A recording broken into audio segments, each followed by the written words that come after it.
میں تب بھی نبی تھا جب آدم مٹی اور پانی کے درمیان تھے۔ یعنی یہ وہ ذات مبارک ہے کہ جس کا نفس آدم سے بھی افضل ہے، اور حضرت آدم ان کی معرفت کے طالب نظر آتے ہیں، اسی لیے منبع و مصدر نفس مطمئنہ قرار پاتا ہے۔ وہ اسماء جن کا علم آدم کو دیا گیا، ان کی حقیقت اسی نفس کا خاصہ ہے۔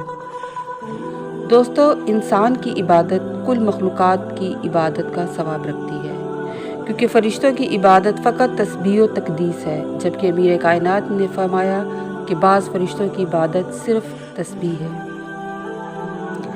اس سے ثابت ہوا کہ انسان کی عبادت میں نماز، روزہ، حج، زکوٰۃ، قیام، رکوع، جہاد اکبر، جہاد کبیر، ذکر، مقاتلہ نفس، تسبیح، تقدیس، تمام عبادات جو پتھروں سے لے کر تمام مخلوقات، نباتی، حیوانی، پانی کے قطرے، سمندر کے قطرے، یہاں تک کہ ملائکہ جو بھی کرتے ہیں، ان کا مجموعہ اللہ نے انسان کی عبادت کو قرار دیا اور انسان کو اس نفس کے مطیع و اتباع رہنے کا حکم دیا۔ یعنی نفس کا اصل سوار نفس مطمئنہ کی تعلیمات اور احکامات ہیں۔ ہمارا نفس انہی کی نالین پاک پر قربان ہو جائے تو یہی ہمارے نفوس کی حقیقی غذا ہے، کیونکہ نفس لوامہ کا رزق نفس مطمئنہ کا تقرب ہے، اور روح قدسی کی طاقت و ترقی نفس لوامہ کی طہارت میں مضمر ہے۔ اسی لیے یہی انسانی نفس روز حساب کتاب سر سے پاؤں تک بولے گا۔ یہ چشم زدن میں مشرق سے مغرب تک اور مغرب سے مشرق میں پہنچ جاتا ہے۔ امیر کائنات کے ایسے اصحاب بھی موجود ہیں کہ جن کو اپنی موت کے وقت کا بھی علم تھا، اور حضرت سلمان فارسی وقت موت پر اس قدر تصرف رکھتے تھے کہ حالت میت میں بیدار ہو گئے۔ انسان کی اول ترقی موت ہے، اسی لیے موت جسم انسانی کے بے نور ہو جانے کا نام ہے۔ اہل عرفا کے نزدیک جب قالب نفس میں سے روح مفارقت کر جائے تو حیات کا نور ویسے ہی خارج ہو جاتا ہے کہ جیسے ماں کے شکم میں بے نور مادے کے اندر داخل ہو جاتا ہے۔ اسی لیے بعض انسانوں کو اس عالم مادہ میں رہ کر اپنی ترقی کے لیے حجابات کا سامنا نہیں کرنا پڑتا، جو اس دنیا اور عالم برزخ و لاہوت کے درمیان حائل ہیں۔ وہ براہ راست عالم عقلی میں پہنچے ہوتے ہیں۔ وہی مقدس ذوات اوصیاء اور انبیاء ہیں جن کے سامنے سے حجابات ہٹے ہوتے ہیں۔ یہی فرق ہے کہ بندہ نفس مفارقت کر کے عالم برزخ میں جاتا ہے تو وہاں اس کی نگاہ حجابات ہٹنے سے ایسی لطیف ہو جاتی ہے کہ کوئی مادی شے درمیان میں مانع و حاجز نہیں ہوتی۔ اب اس ذات کا کیا کہنا جس کا یہ فرمان ہے کہ اگر میری نگاہوں سے حجابات ہٹا بھی دیے جائیں تو میرے یقین میں ذرا برابر بھی اضافہ نہ ہو۔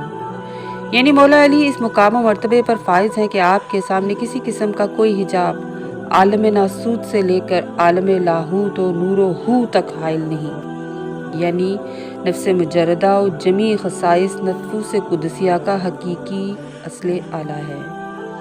اسی لیے خلیفۃ اللہ کا منصب اس بات کا متقاضی ہے کہ جہاں پر اللہ اپنے کل حقائق و اسرار اسماء حسنہ کو محفوظ کرتا ہے، وہ مرتبہ نفس اللہ کا ایک باطنی ٹریک ہے جو عالمین کے لیے مدبر الامور اور امور عوالم فرماتا ہے۔ امیر کائنات کس طرح 40 مقامات پر روزہ افطار کرتے ہیں کہ خالق تک ملاقات کا شرف اس واقعے میں پایا جاتا ہے۔ اللہ کبھی بھی اس نفس کو دنیا میں حاکم، متصرف اور ہادی مطلق نہیں بناتا جس کا تعلق عالم امری سے نہ ہو، کیونکہ ایک انسان وہ ہے کہ جو اس نطفے کا محتاج ہے، جو باعث فتنہ و فساد ہے، کہ جس کے متعلق اللہ سے ملائکہ نے استفسار کیا کہ تو ایسے کو خلیفہ بنائے گا جو زمین پر خون ریزی اور فساد برپا کرے گا۔ لیکن اللہ عادل و حکیم معصومین کو منتخب کرتا ہے کہ جن کا تعلق عالم امری و تکوینی سے ہے اور لازمہ و خاصہ علم حقیقی لدنی ہے۔ حکیم خالق نے انہی نفوس مطمئنہ مقدسہ قدسیہ کو مخلوقات پر فوقیت و فضیلت کے ساتھ اطاعت واجب کی ہے۔ اسی لیے ارشاد الہی ہے کہ اطاعت کرو اللہ کی، رسول کی اور صاحبان امر کی، یعنی یہ وہ ہیں کہ جن کی پیدائش کا مادہ علت انسان کا نجس نطفہ نہیں ہے۔ اب انسان کو فیصلہ کرنا ہے کہ وہ کس ذات کو اپنی امری و نفسی ترقی کے لیے منتخب کرتا ہے۔